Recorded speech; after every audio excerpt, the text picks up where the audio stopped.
80% optimis, Ya. ada 20% risikonya. Masa Pertanyaannya apa, risikonya Pak? nol? Pertanyaannya apa? Bagaimana pengungkapan risiko terhadap hal-hal seperti itu dan secara keseluruhan APBN. Sejak tahun 2018 itu APBN kita itu ada 2008 Pak, ada pengungkapan risiko.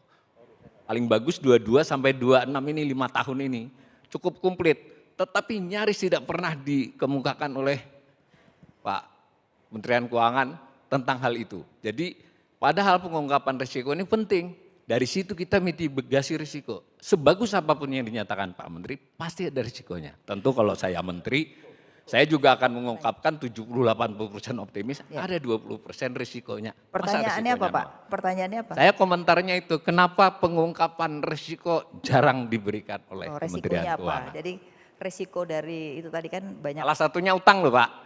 Utang kalau saya melihatnya beda, bukan jumlah stoknya tapi debt service ratio-nya. Kita debt service ratio-nya 43%, itu tertinggi.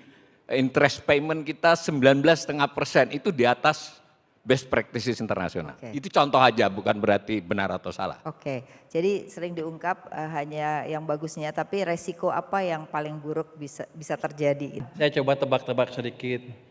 Jadi membangun trust ya, itu penting. Kalau Anda pernah baca buku Macroeconomic of Self-Fulfilling Prophecy, memang ada seperti itu.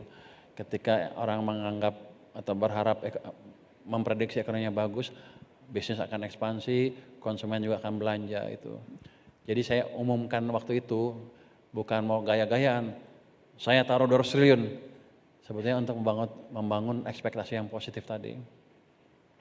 Tapi itu nggak ada gunanya kalau saya nggak langsung implementasikan. Makanya begitu ngomong dalam 2 hari uang masuk ke sistem. Ini masih ekspektasi.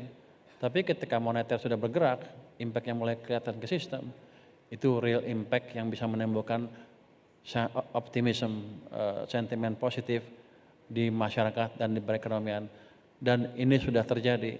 Kalau enggak tadi yang kurva tadi enggak akan naik ke atas. Itu kira-kira. Jadi menciptakan optimism kalau ngomong doang juga enggak ada gunanya. Sebentar ada runtuh. Kalau saya kan enggak ngomong. Ada langkah lanjutan nanti yang sebagian belum dibuka. Kecuali Anda bayar sama saya. Coba Anda lihat IHSG, kan waktu itu dibilang akan hancur. Orang pasar tuh pinter-pinter, mereka akan menganalisa perkataan saya seperti apa, kebijakan saya seperti apa, mereka akan implement dalam bentuk posisinya di portofolio. Memang di sini ada saham gorengan ada kan, Gorengan banyak. tapi yang fundamental kan banyak yang besar-besar.